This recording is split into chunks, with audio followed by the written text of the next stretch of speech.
Marco Antônio, jovem. Amor, por que você me trata assim? Apenas quero te fazer feliz. Você não dá mais bola para mim. Não vou conseguir mais viver sem ti. Boa noite, nobre Cássio. Boa noite, nobre Brutus. Olha lá, César, de novo. Mais uma de suas festanças. Que loucura, Marco Antônio! A gente precisava de um líder forte, um líder íntegro. Concordo, meu amigo. Tipo, matar uma coisa dessa. Fala, galera! Sejam muito bem-vindos para mais um vídeo no canal.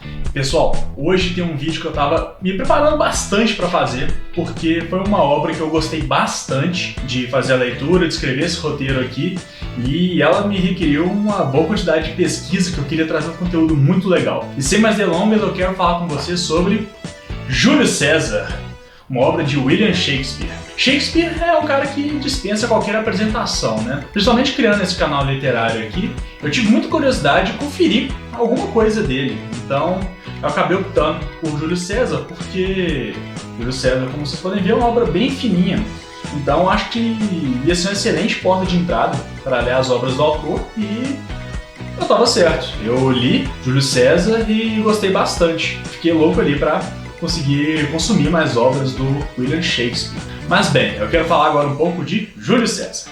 Essa peça do Shakespeare, ela foi baseada na biografia do Júlio César, que foi o imperador romano, que a gente estudou bastante sobre ele na escola, na faculdade, e permeia a cultura geral de todo mundo sabe quem foi Júlio César. E o Shakespeare, ele escreveu essa obra de uma forma muito interessante, porque, até pesquisando um pouco mais a fundo, deu para ver que Shakespeare acaba escrevendo vários de seus textos como forma de crítica ao momento que ele está vivendo.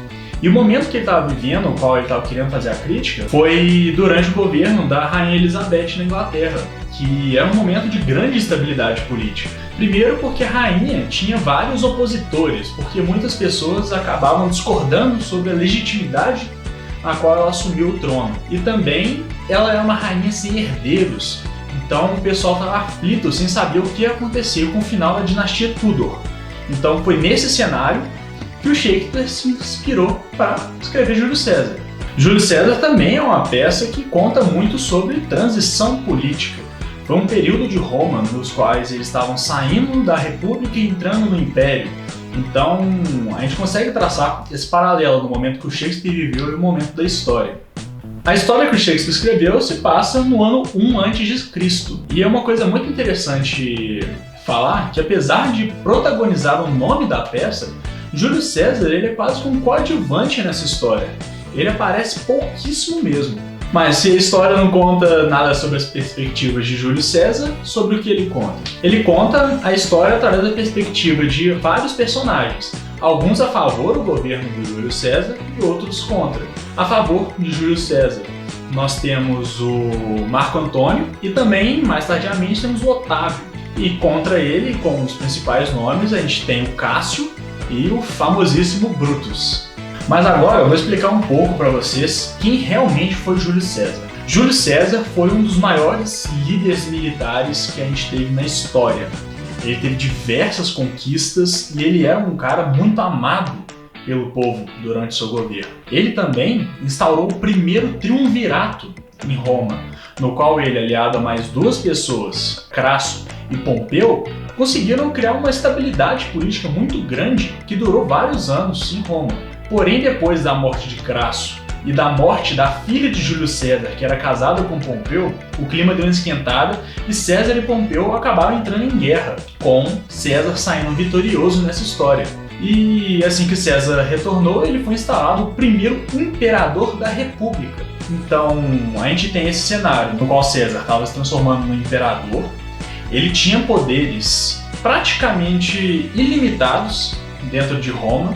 Ele era tido pelo público como uma figura praticamente messiânica, um deus entre os homens. E é nesse cenário que os opositores a César se veem. Muitos desses opositores, eles eram a favor de Pompeu e respeitavam muito Pompeu. E tinham muito medo que esse excesso de poder que César tinha lhe subisse a cabeça e ele se tornasse um tirano.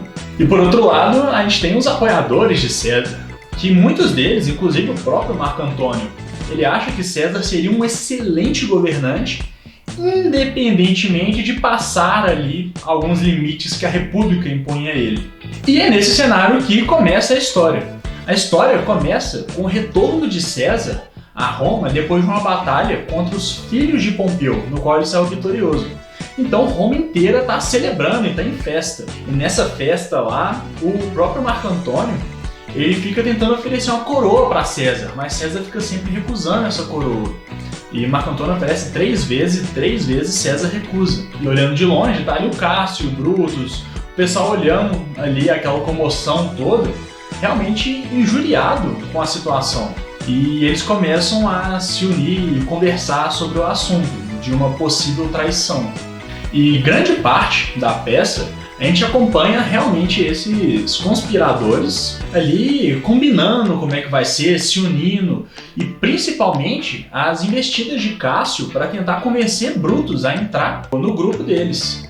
Porque Brutus ele era um cara forte, ele vinha de uma linhagem nobre e ele era muito respeitável e muito nobre dentro da cidade. Inclusive, César tinha grande estima por Brutus, porque Brutus era sábio, Brutus era justo, então ele atraía realmente a atenção de todas as pessoas e ele era tido como referência. Então, para os grupos dos opositores, era muito importante que Brutus participasse. Até o final do terceiro ato dessa trama, então a gente tem os conspiradores se unindo e organizando tudo. E eles se encontram todos no Senado, e nesse Senado eles aguardam César chegar. César chega, ele acaba tendo algum desentendimento ali com outras pessoas que estavam no Senado, e os conspiradores aproveitam o momento para esfaquear César. Todos os conspiradores acabam lhe dando uma apunhalada. E a apunhalada final quem dá é Brutus, que dá origem àquela famosíssima frase, né? Até tu, Brutus. Então César morre.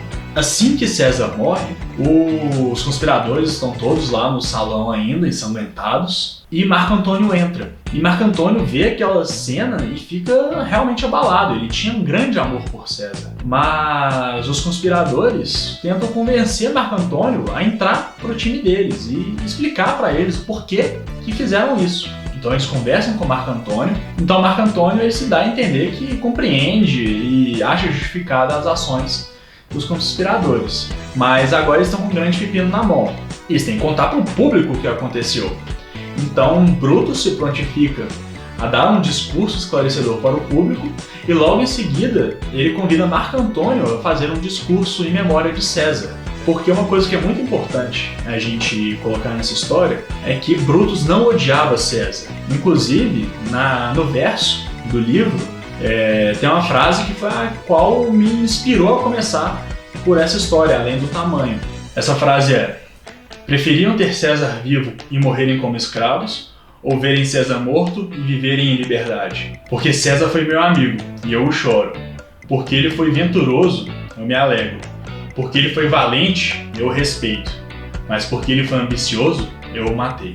Então, ninguém tinha nada contra propriamente César. Eles tinham medo do que César poderia se tornar. Então era muito importante também não desonrar a memória de César, que realmente tinha sido um excelente líder militar e conseguiu trazer para Roma várias vitórias, várias conquistas e vários avanços também. Brutus chega num palanque em frente a toda a população de Roma e começa a discursar. E ele fala de maneira bem clara e objetiva o porquê ele e os parceiros deles fizeram aquilo, falando que era para o bem maior, que eles tinham medo que César se tornasse um tirano e todos vivessem com medo de escravidão até chegar o momento que a escravidão poderia se instaurar em Roma, e que as ações que eles tomaram foram muito bem pensadas e em prol da nação. E Brutus fala numa linguagem popular, de um jeito que todo mundo entendeu, e todo mundo olhou pro Brutus e falou: caramba, boto fé demais no que esse cara aí falou. E concorda com Brutus, ovacionam Brutus. Só que aí Brutus vai e chama Marco Antônio pro palanque, falando que Marco Antônio agora vai falar sobre a história de César. E Marco Antônio, ele é um orador excelente, completamente diferente de Brutus. Na própria escrita, dá pra ver que a gente saiu de um discurso popular para um discurso já montado, em prosa, muito bem escrito. E Marco Antônio ele é muito sacana. E, inclusive, essa é a minha parte favorita dessa história, porque à medida que você vai lendo, você vai vendo, tipo, mentira que ele fez isso. Porque o Marco Antônio, ele começa a discursar, e ele começa a falar sobre as virtudes de César, ele começa a falar sobre as vitórias de César, ele fala que César deixou vários presentes, inclusive em forma de terras para o povo, e em todo momento ele fica lembrando que Brutus é um cara virtuoso, que Brutus é um cara correto, mas ele começa a questionar ali. Não, mas Brutus tinha tanto medo que César se tornasse um tirano, mas eu mesmo ofereci a César uma coroa 3 vezes e César recusou. Só que durante o discurso inteiro dele, em nenhum momento ele ofende ou discorda os conspiracionistas. Só que o povo se liga na hora. Eles se ligam que a perda de César foi uma grande perda para Roma. Então eles se enfurecem. Marco Antônio conseguiu realmente virar o jogo. Então quase que começa uma inquisição contra os conspiradores. E todos os conspiradores ou são mortos ou fogem de Roma. E agora a gente entra numa parte muito interessante, que é o clímax dessa história. Porque Otávio vem de fora de Roma para suceder César como imperador. E Marco Antônio vai e o apoia. E para vingar César, os dois se unem e com os exércitos de Roma vão atrás dos conspiracionistas. Enquanto Cássio e Brutus se alojam fora de Roma e também montam um pequeno exército para se defender. E o clima vai esquentando cada vez mais e mais e Marco Antônio e Otávio marcham em direção a Cássio e Brutus. E um grande embate começa, uma grande batalha com várias perdas, só que a força de Marco Antônio e de Otávio é muito superior à de Brutus e Cássio. Então eles são derrotados. Só que no meio da batalha, vendo que não há esperança, os dois se matam, cometem suicídio e o conflito termina. No final ali do combate, andando pelo campo de batalha, o Marco Antônio ele encontra o corpo de Brutus. E acontece uma coisa muito interessante, porque dá pra ver que realmente o Marco Antônio acredita que Brutus é um cara extremamente virtuoso. Que apesar do que ele fez, ele realmente acreditava que o que ele fazia era pro bem de Roma. Inclusive ele fala uma frase muito interessante, que é: aqui jaz o último romano honrado. E dava pra ver que realmente o Marco Antônio tinha grande respeito pelo Brutus. E assim termina a história.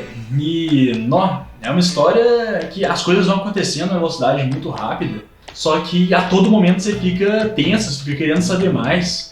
E por incrível que pareça, um texto que foi escrito há tanto tempo se consegue se manter atual até hoje. E a tradução feita pela Penguin Companhia, ela foi muito boa porque ela traz o texto de uma forma muito acessível. Então, mesmo nas partes ali que eram mais maçantes da história, a prosa era muito tranquila, então eu lia bem rapidamente.